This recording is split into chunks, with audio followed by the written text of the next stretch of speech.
नमस्कार मंडळी, श्रावण महिना म्हटलं की आपण विविध वड्या करतो. तर त्यात मला एक कमेंट आलेली, कोथिंबीरची वडी दाखवा. तर मी ही कोथिंबीर धुवून स्वच्छ कापून ठेवलेली आहे. चवीनुसार मीठ घेतलंय, बेसन घेतलंय, हळद, आपला घरगुती कुठलाही मसाला घ्या आणि लाल मिरची पावडर, धना जिरा पावडर, कोकम आगळ घेतलंय. याच्या बदली तुम्ही चिंचेचा कोळ किंवा लिंबू घेतलं तर काहीच हरकत नाही. आणि इथे गूळ घेतलाय, तीळ आणि ओवा घेतलाय थोडा, आणि हे तांदळाचं पीठ. तांदळाच्या पिठाने आपली वडी कुरकुरीत होईल. सर्वात पहिले आपण कोथिंबीर टाकून घेणार आहोत. त्याच्यात आता बेसन टाकून घेणार आहोत. 1 वाटी मी बेसन घेतलेलं आहे. त्यात आता तांदळाचं पीठ टाकून घेणार आहोत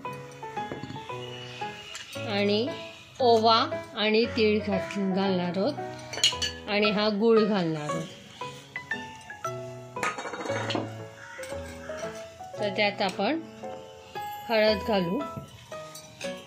आपला घरगुती मसाला, तुम्हाला किती तिखट पाहिजे त्याप्रमाणे तुम्ही घालू शकता. धना जिरा पूड आणि लाल मिरची पावडर आणि चवीनुसार मीठ घालणार आहोत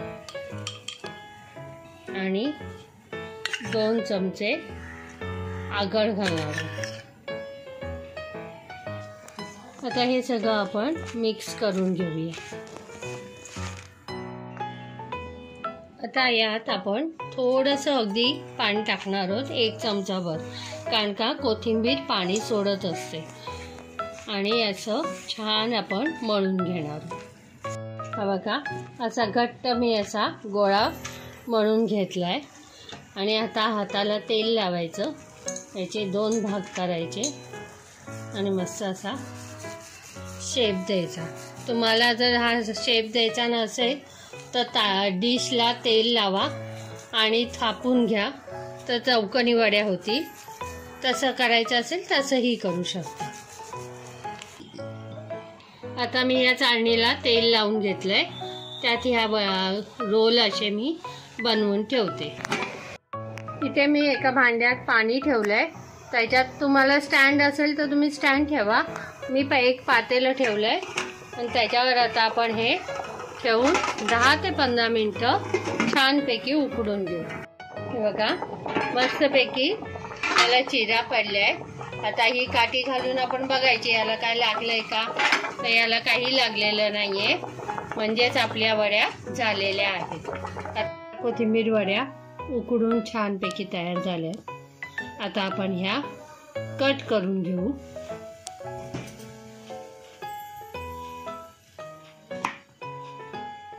तुम्हाला जितके जाड पातळ जेवढे पाहिजे तसे तुम्ही कट करून घ्या.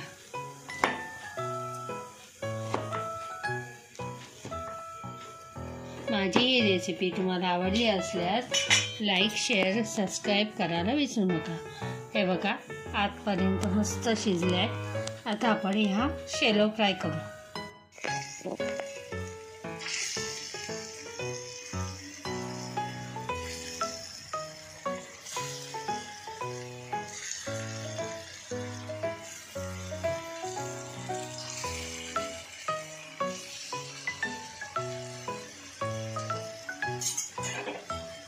शॅलो फ्राय करतोय.